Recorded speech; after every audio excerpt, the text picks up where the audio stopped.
1997년에 만들어진 천국의 아이들이라는 영화는 이란 영화 사상 최초로 아카데미 최우수 외국 영화 부분에 후보로 올랐고, 몬트리올 영화제에서 그랑프리를 받고 다른 영화제에서도 많은 상을 받은 가장 감동적인 영화 중에 하나입니다. 관객 평점도 9.7로 아주 높았습니다. 이란의 아주 가난한 가정에 초등학교 아이 2명이 주인공입니다. 오빠 알리, 동생 자라. 하루는 알리가 동생의 하나밖에 없는 구두를 수선하기 위해서 수선 가게에 맡기고 그 구두를 찾아오다가 잊어버리게 됩니다. 구두를 잃어버린 알리, 그 사실을 안 자라는 슬픔에 빠졌습니다. 오빠, 나 그 신발 하나밖에 없는데 이제 학교 어떻게 가? 알리가 걱정 마, 내 신발 한 켤레가 있는데 너가 그 신발 신고 오전반 갔다 오면 내가 이어받아서 그 신발 신고 학교 가면 돼. 그래서 알리의 신발을 신은 자라, 아주 낡아빠진 신발이고 잘 맞지도 않습니다. 다른 방법이 없기 때문에 그래서 그 신발을 신고 학교에 갔다 오면 알리는 이어받아서 신고 뛰어갑니다. 아무리 빨리 뛰어가도 학교에 지각입니다. 근데 그 지각을 여러 번 하다 보니까 선생님한테 잔소리 듣고 야단도 맞고 그래서 공경에 빠졌습니다. 공경에 빠진 이 알리에게 희소식이 들려오는데 그 지역에서 어린이 마라톤 대회가 열린다고 하는데 마라톤 대회의 3위 상품이 운동화였습니다. 그 운동화를 따겠다는 일념을 가지고 마라톤 대회에 참여해서 계속 선두를 달립니다. 동생이 학교 갔다 오면은 무지 빠른 속도로 전력 질주해서 학교에 다닌 그 경험이 있기 때문에 달리기 하나는 자신만만했습니다. 선두를 달리다가 한 아이의 반칙으로 넘어집니다. 넘어지니까 얼마나 당황하겠어요. 너무 당황하다가 일어나 가지고 그냥 죽을 힘을 다해서 달리다 보니 이거 어쩝니까? 1등을 해버렸어요. 다른 사람들은 1등 했다고 전부 다 박수치고 환영하는데 알리는 통곡을 합니다. 어쩌다 내가 1등을 했냐? 3등을 해야 운동화를 따는데 1등을 해서 어찌하냐고 우는 장면이 나옵니다. 이 모습은 지나치게 1등을 추구하는 성향이 있는 우리와는 참 맞지 않는 모습이기도 합니다. 여러분, 1등은 주목을 받습니다. 그리고 많은 사람들이 1등을 하기 위해서 달려갑니다. 1등은 잘 알려지지만 2등, 2인자는 잘 알려지질 않습니다. 대통령은 알지만 부통령은 누구인지 잘 모릅니다. 경기도 지사는 알지만 부지사가 누군지 잘 모릅니다. 군포시장은 여러분이 아실는지 모르지만 부시장은 전혀 여러분이 알지 못합니다. 많은 사람들이 사용하는 애플, 그 애플사의 창시자인 고 스티브 잡스는 알지만 그의 파트너였고 후임인 팀 쿡은 잘 알지 못합니다. 부자라는 단어, 글자가 들어가는 것을 별로 좋아하지 않습니다. 직급에 부자 들어가는 것, 부회장, 부반장, 차라리 줄반장이 낫습니다. 잘 알려지질 않아요. 성경에도 다윗은 알려졌지만 그의 친구 요나단은 알려지지 않았습니다. 여호수아 갈렙 하지만 갈렙은 여호수아에게 가르쳐 있었고, 바울 바나바 하지만 바나바가 멘토이지만 바울에게 가르쳐 있었습니다. 오늘 본문에 나오는 안드레란 인물도 가르쳐 있었습니다. 예수님의 제자 중 4명, 이 4명이 거의 같이 다녔습니다. 베드로, 야고보, 요한, 그 다음 안드레입니다. 이 안드레라는 사람은 이스라엘 지형을 보면 북쪽에 갈릴리 바다가 있고 그 갈릴리 바다에서도 북쪽 가버나움이란 성읍에서 어업에 종사했고 세베대의 아들 야고보 요한과 함께 평생 친구였습니다. 원래 세례 요한의 제자였습니다. 근데 세례 요한이 예수님이 지나가실 때 보라 하나님의 어린 양이로다, 이 메시지를 듣고 예수님을 따라가서 예수님의 첫 번째 제자가 되었습니다. 그러나 가장 안 드러났습니다. 그래서 제가 미스터 안드레라는 이름을 붙였습니다. 안드레는 남자다운 용감한이란 뜻을 가지고 있습니다. 세례 요한의 제자였기 때문에 세례 요한을 따르기 위해서 그와 함께 광야 생활을 했던 헌신과 결단력의 사람이었습니다. 오늘 본문은 안드레가 예수님을 만났을 때를 기록합니다. 이 안드레의 삶 속에서 세 가지의 특징을 볼 수 있는데, 첫 번째, 개개인의 가치를 알았습니다. 그의 형 베드로를 인도했습니다. 예수님의 첫 제자 미스터 안드레는 미스터 조여조여인 베드로를 예수님께 인도합니다. 요한복음 1장 40절부터 42절에 요한의 말을 듣고 예수를 따라간 두 사람 가운데 한 사람은 시몬 베드로와 형제가 아닌 안드레였다. 이 사람은 먼저 자기 형 시몬을 만나서 말하였다. 우리가 메시아를 만났어. 메시아는 그리스도라는 말이다. 그런 다음에 시몬을 예수께로 데리고 왔다. 예수께서 그를 보시고 말씀하셨다. 너는 요한의 아들 시몬이로구나. 앞으로는 너를 게바라고 부르겠다. 게바는 베드로 곧 바위라는 말이다. 오늘 이 본문에 보면은 세 명의 요한이 나옵니다. 헷갈릴 수 있어요. 요한복음을 기록한 사도 요한이 있습니다. 그리고 세례 요한이 있습니다. 그 다음에 베드로의 아버지 요한이 있습니다. 헷갈리지 마시기 바랍니다. 자, 자신만만하고 성질 급한 베드로, 요즘에 MBTI로 따지면 ENFP? 아마 그럴 거예요. 저는 ISTJ입니다. 저하고는 정반대 성향인데 베드로를 보면 쉽게 회심할 것 같지 않게 보입니다. 여러분, 가족이나 친구를 전도하기가 가장 어렵습니다. 저도 저희 형을 전도하는데 저희 형이 이제 군대 갔다 왔을 때 제가 기도를 하니까 왜 밥에다 대고 절을 하냐 그러는 거예요. 야, 이거 골치 아프겠구나 그랬습니다. 지금은 안수 집사지만은 가족 친구 전도가 왜 어렵습니까? 너무 뻔하게 잘 알기 때문입니다. 나는 알아서 잘할 테니 너나 잘하세요, 이런 이야기를 듣게 됩니다. 그런데 당시에 안드레는 베드로를 주님께 인도해서 이스라엘 최초의 국내 전도자가 됩니다. 두 번째, 한 소년을 인도했습니다. 잠시 후에 살펴볼 요한복음 6장의 오병이어의 사건을 보면은 정말 어려운 상황 속에서 아무도 생각하지 못했던 한 소년을 예수님께 인도하게 됩니다. 세 번째, 이방인을 인도했습니다. 요한복음 12장 20절부터 23절 말씀에 명절에 예배하러 온 사람들 가운데 그리스 사람이 몇 있었는데 그들은 갈릴리 베스다 출신 빌립에게로 가서 청하였다. 선생님, 우리가 예수를 뵙고 싶습니다. 빌립은 안드레에게로 가서 말하고 안드레와 빌립은 예수께 그 말을 전하였다. 헬라인, 그리스인이 빌립에게 말했어요.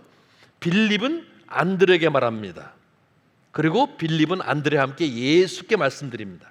자, 여기서 빌립이 안드레에게 말했지 베드로에게 말하지 않았습니다.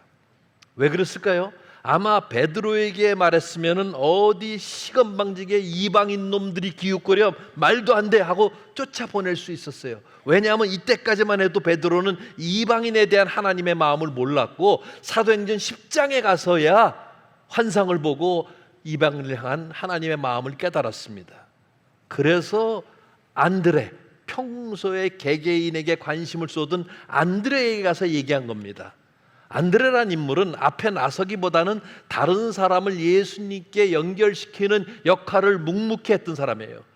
그리고 작고 적은데 존재하는 엄청난 가치를 알았고 한 사람의 영혼의 중요성을 알았습니다.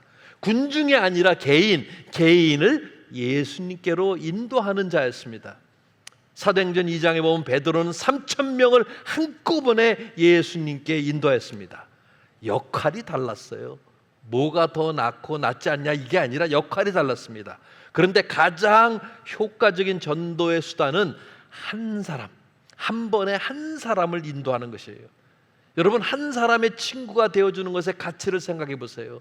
그리고 여기에 앉아서 예배를 드리시는 여러분 대부분은 누군가가 여러분의 영혼에 관심을 가졌기 때문에 교회로 인도되었을 것입니다. 따라서 여러분도 금년 말까지 한 영혼을 인도하겠다는 목표를 갖고 그 영혼에 관심을 갖고 기도하기 시작하시기 바랍니다. 자, 안드레는 개개인의 가치를 알았어요. 두 번째, 작고 적은 것의 가치를 알았습니다. 요한복음 6장에 보면은 오병이어 사건이 나옵니다. 6장 8절부터 13절까지 제가 읽겠습니다. 제자 가운데 하나이며 시몬 베드로와 형제가 아닌 안드레가 예수께 말하였다. 여기에 보리빵 5개와 물고기 2마리를 가지고 있는 한 아이가 있습니다. 그러나 이렇게 많은 사람에게 그게 무슨 소용이 있겠습니까? 예수께서는 사람들을 앉게 하여라 말씀하셨습니다. 그곳에는 풀이 많았습니다. 그래서 그들이 앉았는데 남자의 수가 5,000명쯤 되었습니다. 예수께서 빵을 들어서 감사를 드리신 다음에 앉은 사람에게 나누어 주시고 물고기도 그와 같이 해서 그들이 원하는 대로 주셨다. 그들이 배불리 먹은 뒤에 예수께서 제자들에게 이렇게 말씀하셨습니다. 남은 부스러기를 다 모으고 조금 더 버리지 말아라. 음식물 쓰레기 처리하는데 시초이신 예수님, 이 음식물 쓰레기를 정말 곤란하잖아요. 근데 예수님은 낭비하는 것도 원치 않으셨고 전부 다 모으라 그랬어요. 그랬더니 12광주리에 가득 찼다. 12광주리에 가득 타서 제자 12명이 공평하게 한 광주리씩 가져갈 수 있었습니다. 자, 5,000명이 넘는 인파예요. 예수님과 제자들이 이제 좀 수양회를 가지면서 오붓하게 지내려 그랬는데 많은 무리들이 따라옵니다. 그래서 문제가 생겼어요. 저 많은 사람들의 식사를 어떻게 다 공급할 수 있습니까? 빌립에게 예수님께서 말씀하십니다. 어떻게 이 사람들 다 먹일래? 빌립이 빨리 계산해 봅니다. 200데나리온, 한 데나리온이 하루에 품삯이니까 10만 원씩 담던 약 2천만 원. 어이구, 불가능합니다. 우리 예산 초과입니다. 그때 안드레가 나섭니다. 도시락이 있는 소년을 꼬셔왔어요. 이게 뭐예요? 보리로 만든 떡과 뭐예요? 생선이라 그랬어요. 요즘 말로 얘기하면 피시버거인데 보리로 만든 떡과 소금에 절인 정어리입니다. 근데 그 소년은 도시락이 있었어요. 여러분, 소년이 위기감이 있었을 거 아니에요. 이 도시락 뺏기는 거 아닐까? 어떤 아저씨가 야, 너 도시락 이제 가져가자. 어쨌든 순종하면서 따라왔어요. 그런데 안드레는 이것 가지고 될까요? 하면서도 뭔가 바라면서 주님께 드렸어요. 안드레는 어린아이와 그 어린아이가 가진 것을 소홀히 여기지 않았습니다. 결국 5,000명이 먹고, 남자만 5,000명이 먹고 12바구니가 남았어요. 얼마나 많은 사람들이 먹었겠습니까? 안드레의 적은 것도 귀히 여기는 마음, 어린아이의 순종, 구세주의 연민은 기적에 필요한 모든 것이었어요. 여러분, 아이의 입장에서 한번 생각해 보세요. 평생 교훈, 오늘 1부 예배 또 한 분이 간증하고 2부 예배 또 간증을 했잖아요. 평생 간증거리예요. 내 도시락으로 수천 명의 사람들의 먹을 것을 먹였다. 내 눈으로 보았고 많은 사람이 보았다.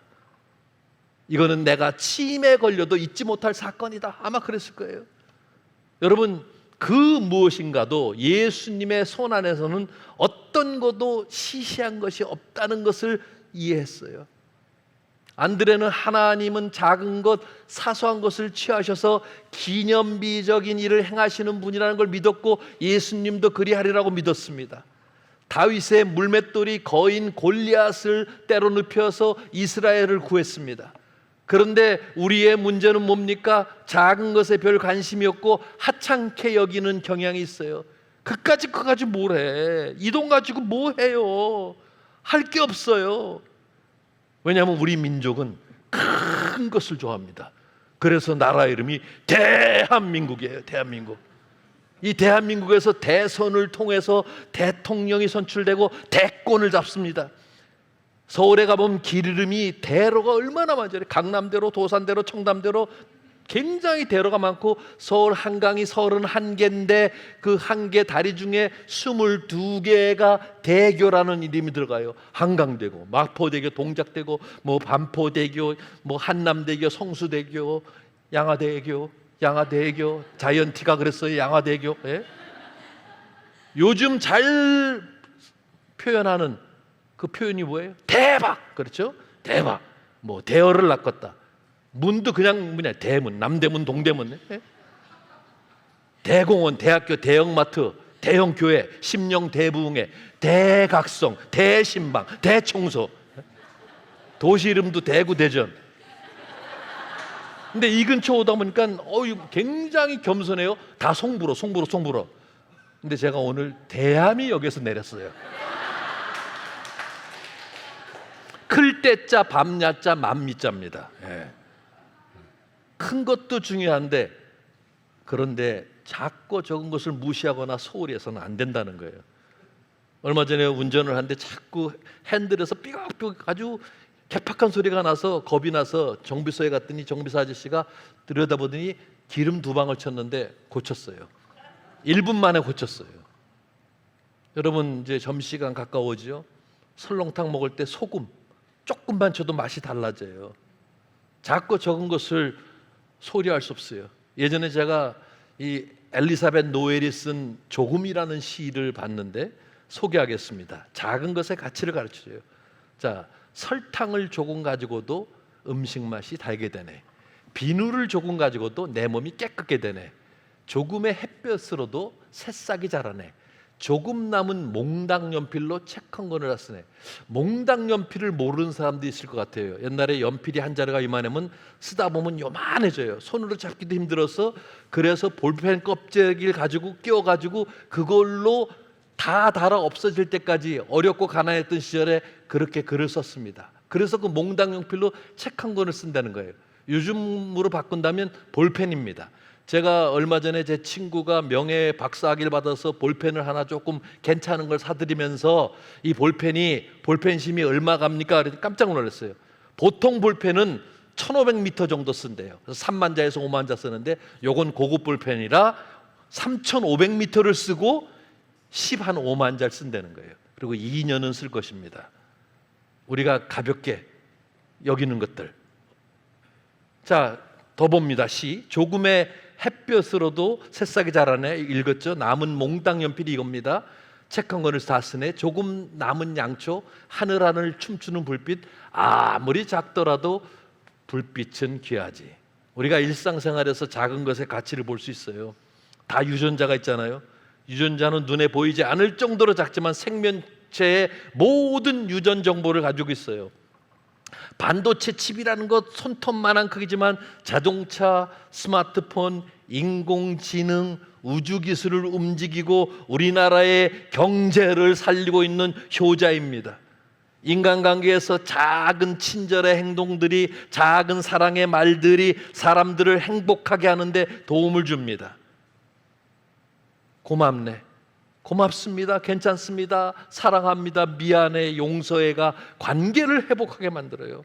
힘내, 잘했어, 최고야, 큰 격려가 됩니다. 손카드 한 장, 편지 한 장, 카톡, 문자 한 줄, 이것이 큰 힘과 격려가 된다는 거예요. 작은 것의 가치를 못 보고 큰 것만 찾으면 아무 일도 못합니다.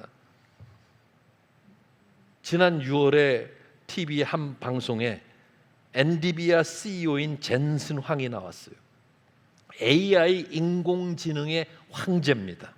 그는 대만에서 태어나서 9살 때 미국으로 건너왔어요. 기숙사에 있으면서 변기 청소, 설거지, 온갖 굳은 일을 다 했다고 고백합니다.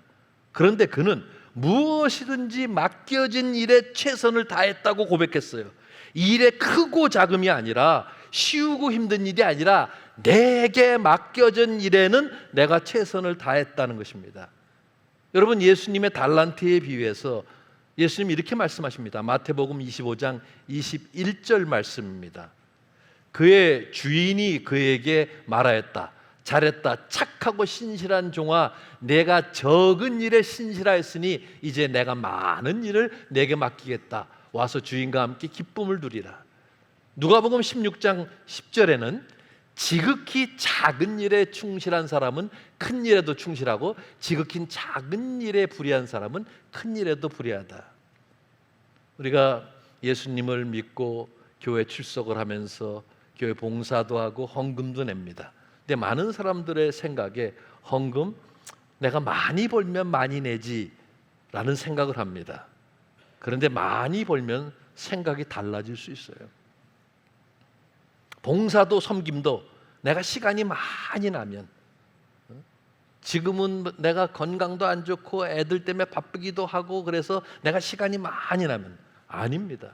현재 상황에서 조금씩이라도 시간을 내야 합니다. 저는 77년 4월 9일에 이민을 갔고 77년 4월 10일에 그 다음날 교회를 처음 갔는데, 저는 77년 4월 10일에 교회를 처음 가고 4월에 11조를 처음 했어요. 왜 그런지 아세요? 그 당시 저는 모든 그리스도인 100%가 교회 가면 다 11조를 하는 줄 알았기 때문에 저도 예수 믿기로 결정하고 11조를 한 거예요. 그리고 두세 달 지나서 그렇지 않다는 사실을 듣게 되었고 너무너무 억울했습니다. 억울한 건 농담이고, 그때 그렇게 했기 때문에 그것이 삶의 습관이 되고 삶의 내 한 부분이 되었기 때문에 주님께 드리는 것이 전혀 아깝지 않게 됐습니다. 많이 벌면, 시간도 많이 남은 봉사 아니에요. 여러분이 가지고 있는 생선과 떡이 너무 적다고 생각하십니까? 빌립처럼 내 은행의 계좌의 잔고가 너무 적다고 생각하십니까? 도시락을 기꺼이 내놓은 소년처럼, 그것을 가치 있게 바라본 안드레처럼 작고 적은 것에 가치를 두고 맡겨진 일에 최선을 다하기 바랍니다. 개개인의 가치를 뒀어요. 작고 적은 일에 가치를 뒀어요. 세 번째, 안드레는 드러나지 않는 섬김의 가치를 알았습니다. 자, 우리가 읽었던 요한복음 1장 40절을 보면 다시 자세히 보겠습니다. 요한의 말을 듣고 예수를 따라간 두 사람 가운데 한 사람은 시몬 베드로와 형제가 아닌 안드레였다. 6장 8절 말씀입니다. 제자 가운데 하나이며 시몬 베드로와 형제가 아닌 안드레가 예수께 말하였다. 여러분, 그냥 안드레는 이렇게 나오지 않습니다. 시몬 베드로의 형제, 잘 알려진 베드로의 형제. 안드레는 베드로, 요한, 야고보와 같은 눈에 띄는 인상적인 지도자가 아닙니다. 여러분의 담임 목사님처럼 키가 크고 멋있고 설교 잘하고 글도 잘 쓰고 머리는 파마인지 곱슬인지 모를 정도로 그렇게 이렇게 보면 굉장히 인상적이잖아요. 영향력도 있고. 그런 인상적인 지도자가 많지 않다는 거예요. 하나님이 드러내놓고 크게 사용하시는 지도자는 아주 드뭅니다. 안드레를 보면 군중들에게 설교를 한 적도 없어요. 적어도 기록에는. 교회 개척도 하지 않았어요. 사도행전에서 어떤 활약을 하는 기록도 없고 서신서에는 언급도 되지 않았습니다. 그저 시몬 베드로의 형제 안드레, 서열은 주로 네 번째였습니다. 마가복음 3장 16절부터 19절 말씀을 보면은 거기에 이제 쭉 서열이 나오는데, 자, 뒤에 보면은 여기에 안드레가 몇 번째 나왔냐면 지금 앞에 세 사람이 나오고 안드레와 빌립에서 네 번째 나왔어요. 자, 그러면 사도행전 1장 12절부터 13절에 보면은 사도행전입니다. 거기도 보면은, 자, 13절 보겠습니다. 그들은 성 안으로 들어와 자기들이 묵고 있는 다락방으로 들어갔다. 이 사람들은 베드로와 요한과 야고보와 안드레와 빌립과, 여기서도 네 번째입니다. 주로 서열이 네 번째예요. 근데 예수님께서 베드로, 야고보, 요한을 데리고 중요한 데 많이 가셨어요. 그래서 변화산상에 올라가지도 못했고 겟세마네 동산에 끼지도 못했어요. 예수님이 3명만 데리고 다니셨어요. 여러분, 세상에서도 무슨 대회를 하면 1, 2, 3등, 올림픽이나 무슨 뭐 오디션이나 뭐 하면 1, 2, 3등은 상이 있어요. 금메달, 은메달, 동메달. 4등은 상이 없어요. 금메달, 은메달, 동메달이니까 그 순서는 나무로 만든 목메달 아닙니까? 그러면 목메달이라서 목메달을 이렇게 달고 다녀야 되는데 목메달을 못 받으니까 좌절하고 엉뚱한 짓을 하려고 그럽니다. 4등에 4등 50등 별 차이 없어요. 4등이나 50등. 근데 안드레는 누가 알아주지 않아도 시기하거나 분노하지 않았어요. 여러분, 자신의 공로나 수고, 헌신, 자신의 존재나 봉사를 알아주기를 원하는 세상이고, 교회에서조차 알아주지 않는다고 내 헌신을, 내 존재를, 내 봉사를 불평불만하면서 교회를 떠나는 분도 있습니다. 그러면서 그 교회는 사람 알기를 우습게 알아. 여러분, 우리가 누군지를 알아야 되고, 우리 존재를 알아야 되고, 우리 역할을 알아야 돼요. 우리는 다 조연이에요. 저도 조연, 여러분의 담임 목사님도 조연, 찬양팀도 조연, 다 조연이고 예수님 한 분만 주연이에요. 그리고 그 주님은 다 아십니다. 히브리서 6장 10절을 볼까요? 히브리서 6장 10절 말씀 우리 한번 다 같이 읽겠습니다. 시작. 하나님은 불의하신 분이 아니므로 여러분의 행위와 여러분이 하나님의 이름을 위하여 나타낸 사랑을 잊지 않으시. 여러분은 성도들을 섬겼으며 또 지금도 섬기고 있습니다. 드러내지 않고 보이지 않는 것을 일하는 사람 많습니다. 무대 뒤에서, 보이지 않는 곳에서, 식당에서, 헌금 계수하면서, 방송실에서, 청소하면서, 주일학교에서. 근데 사람들은 알아주지 않아도 주님은 아시고 인정한다는 거예요. 여러분, 한국의 국민묘지라는 데 가면 이름을 모르는 전사의 무덤에 뭐라고 했냐면 무명용사의 묘라고 적혀 있었어요. 제가 한 30년 전에 워싱턴 DC 근처에 알링턴 국민묘지에 갔는데 굉장히 충격을 받았어요. 뭐라고 쓰여 있었냐면 영어입니다. 그래서 제가 해석까지 했어요. Unknown to man, but known to God. Unknown to man, 사람들에게는 알려지지 않았으나 but known to God, 하나님께는 알려진. 하나님은 아신다는 거예요. 여러분이 하시는 모든 것을 아십니다. 우리의 모든 섬김을 아십니다. 여러분, 안드레는 그리스도를 따른 첫 번째 사람이에요. 자랑을만 하지만 드러내지 않았습니다. 그는 그리스 아테네 남부에 위치한 아가야의 그 지방에서 십자가의 죽음을 당했어요. 왜냐하면 그 지방의 지방장관의 아내를 전도해서 지방장관이 화가 나서 너를 십자가형에 청한다 그랬어요. 그런데 안드레는 뭐라 했어요? 내가 어떻게 감히 예수님과 똑같은 모양의 십자가 처형을 받을 수 있느냐? 나를 X자 모양의 십자가에 달게 해달라. 그래서 X자 모양의 십자가형을 받게 되었는데 그는 십자가에 달린 채로 이틀 동안 예수 그리스도의 복음을 전하다가 죽었다고 합니다. 오늘날 문화적, 역사적으로 X자 모양의 십자가는 성 안드레의 십자가로 불리우고 스코틀랜드라는 나라의 국기에 반영되어 있습니다. 스코틀랜드 국기 보면 파란 바탕에 흰색으로 X자예요. 그는 스코틀랜드의 수호 성인이요, 그리스의 수호 성인이요, 러시아의 수호 성자입니다.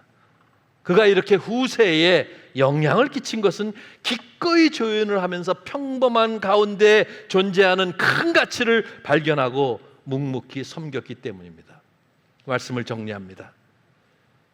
안드레는 개개인에게 가치를 두었어요. 여러분도 한 영혼에 관심을 가지시고 금년 말까지 한 영혼을 인도하겠다는 목표를 가지고 기도하기 시작하시기 바랍니다. 안드레는 작은 것, 적은 것에 가치를 뒀어요. 한마디의 위로, 한마디의 격려, 한 통화의 전화, 이게 얼마나 중요한지 몰라요. 드러내지 않는 섬김의 가치, 누가 알아주지 않아도 묵묵히 기쁨으로 섬겼습니다. 안드레와 같이 평범한 가운데서, 작고 적은 것 가운데서 큰 가치를 발견하고 묵묵히 맡겨진 일에 최선을 다하여 섬김으로 천국 발전에 기여하는 여러분 모두가 되기를 기대하며 축복합니다. 우리 다 같이 머리 숙이고 이 시간 말씀 생각하면서 기도하겠습니다. 먼저 개개인의 가치를 두기를 위해서 기도하겠습니다. 여러분, 여러분의 가족, 여러분의 친구, 친척, 가장 가까운 사람 중에 아직 예수를 모르는 사람들이 분명히 있습니다. 이 시간 그 사람의 이름을 부르면서 기도하길 바랍니다. 기도하겠습니다.